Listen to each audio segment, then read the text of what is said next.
Na madrugada do dia 27 do mês de maio desse ano de 2016, Deus me fez passar por uma terrível experiência que nunca imaginei que passaria. O fato se deu que na madrugada do dia citado, tinha chegado a hora de minha partida desta terra. Ao ver que tinha morrido, despedi-me de minha esposa e meu neto que estavam dormindo, e segui por um corredor luminoso rumo às alturas. Deparei-me então em um lugar como se fosse o portal do céu. Olhando para o que parecia um portal, dava para ver os raios de uma forte luz que brilhava do lado de dentro. Em seguida avistei folhas de papel em minha frente.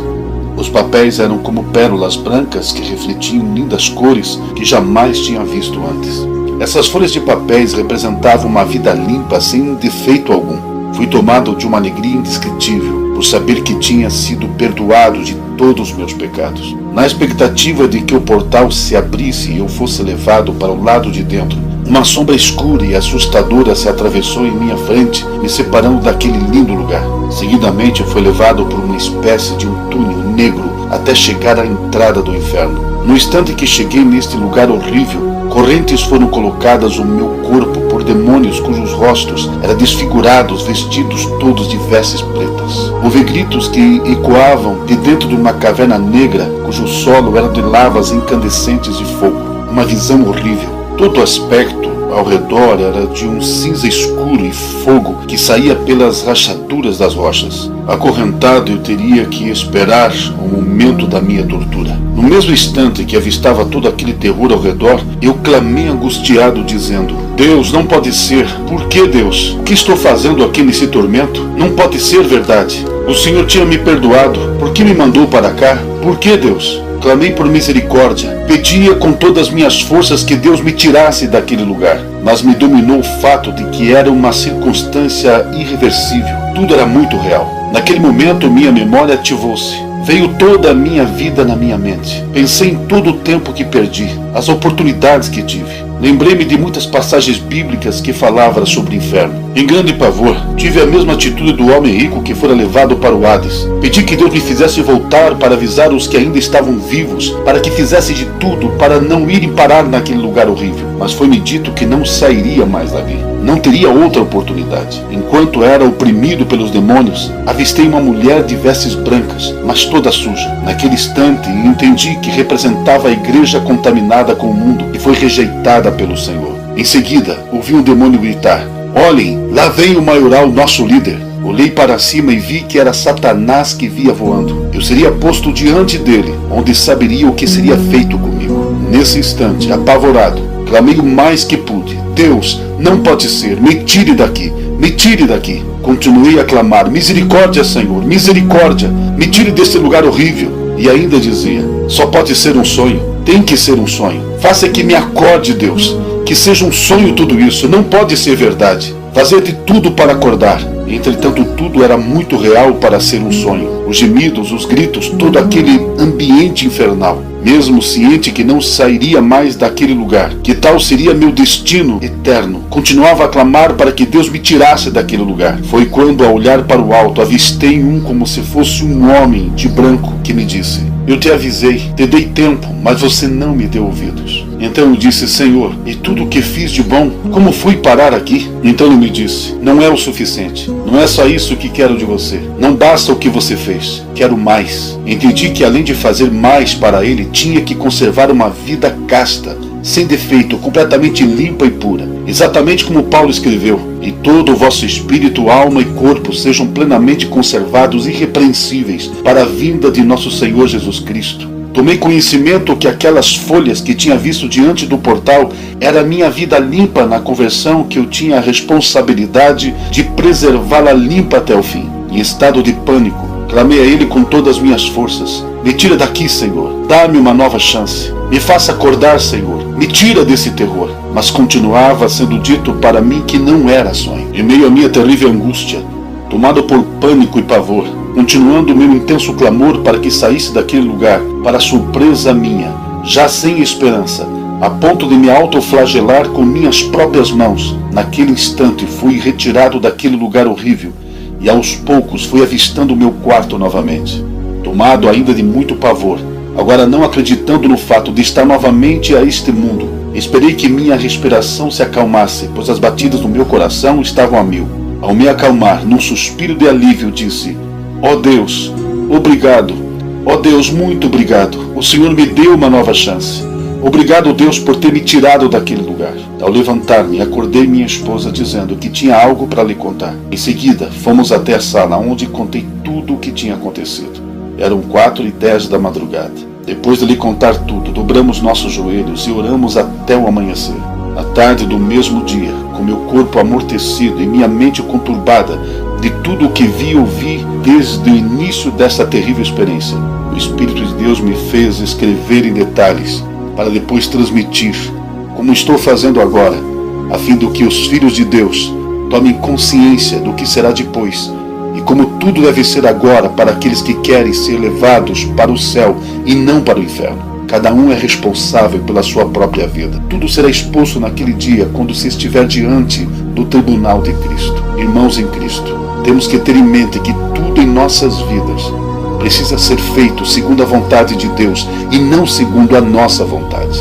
Creio que Deus me fez passar por tal experiência para que paremos de brincar de igrejinha e levemos mais a sério nossa vida espiritual. Deus quer que seu povo se volte para as verdades negligenciadas. As mensagens da facilidade que se tem pregado hoje nos púlpitos e fora dele têm feito com que se esqueçam das verdades fundamentais das Escrituras. Tem se dado muita ênfase à mensagem sobre que Deus é amor, que não castiga ninguém e que sua graça nos isenta de qualquer esforço para se alcançar o céu. Na verdade, estão pregando uma meia-verdade, mas não a verdade em si. Deus é amor, mas também Ele é um Deus de justiça e dará a cada um conforme suas obras. Sua graça nos liberta e nos perdoa, mas não nos isenta de esforços para que renunciemos às obras da carne, esforços para que entreguemos nossos corpos em sacrifício vivo, santo e agradável a Deus e os sirvamos em novidade de vida, mantendo-nos incorruptíveis no meio de uma geração perversa e corrupta, na qual temos que viver como astros no mundo. Essa mensagem atual que isenta os cristãos de qualquer esforço tem feito com que se baixe a guarda da vigilância, onde facilmente Satanás e seus demônios têm levado a muitos cristãos a viverem em conformidade com este mundo, levando-os a pensar que Deus não se importa a forma como vivem e se relacionam. Infelizmente, suas mentes encontram-se obscurecidas pelo enganador. Sua vontade é que continue a viverem sob o engano do falso evangelho, um evangelho que não exige nada, que libera tudo e deixa todos à vontade para fazerem o que quiserem.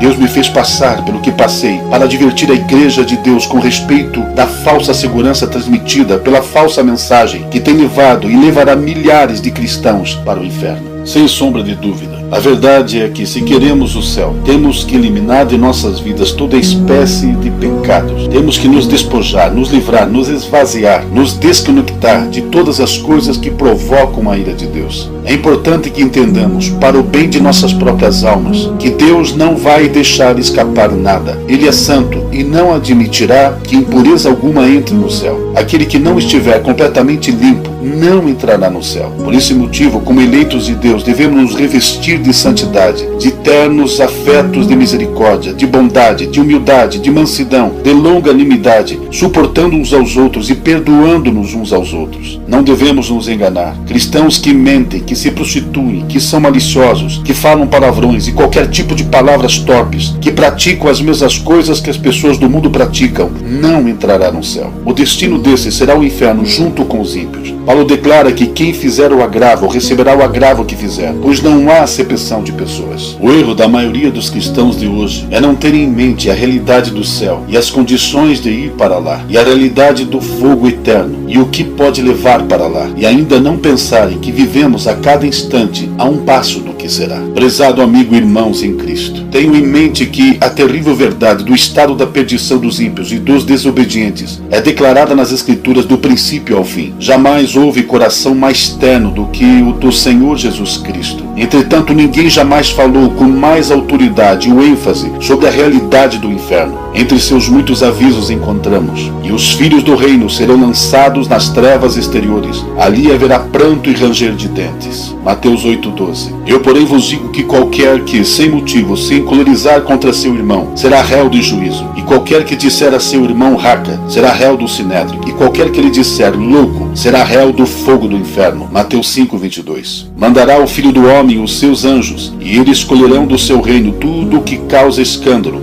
e os que cometem iniquidade, e lançá-los-á na fornalha de fogo. Ali haverá pranto e ranger de dentes. Mateus 13, 41, 42. E se o teu olho te escandalizar, arranca-o, e atira-o para longe de ti. Melhor te é entrar na vida com um só olho, do que tendo 2 olhos, seres lançado no fogo do inferno. Mateus 18, 9. E separá-lo-á e destinará a sua parte com os hipócritas. Ali haverá pranto e ranger de dentes. Mateus 24, 51. Lançai, pois, o servo inútil nas trevas exteriores. Ali haverá pranto e ranger de dentes. Mateus 25, 30. Porque qualquer que quiser salvar a sua vida, perdê-la-á. Mas qualquer que perder a sua vida por amor de mim e do Evangelho, esse a salvará. Pois que aproveitaria o homem ganhar todo o mundo e perder a sua alma? O que daria o homem pelo resgate da sua alma? Marcos 8, 35 a 36. Mas eu vos mostrarei a quem deveis temer. Temei aquele que, depois de matar, tem poder para lançar no inferno. Sim vos digo, a esse temei. Lucas 12, 5. Ali haverá choro e ranger de dentes, quando virdes Abraão, Isaque e Jacó e todos os profetas no reino de Deus, e vós lançados fora. Lucas 13, 28. Também Paulo diz, pelas quais coisas vem a ira de Deus sobre os filhos da desobediência. Colossenses 3, 6. No livro do Apocalipse encontramos escrito, dizendo com grande voz, temei a Deus e dai-lhe glória, porque é vinda a hora do seu juízo. Apocalipse 14, 7.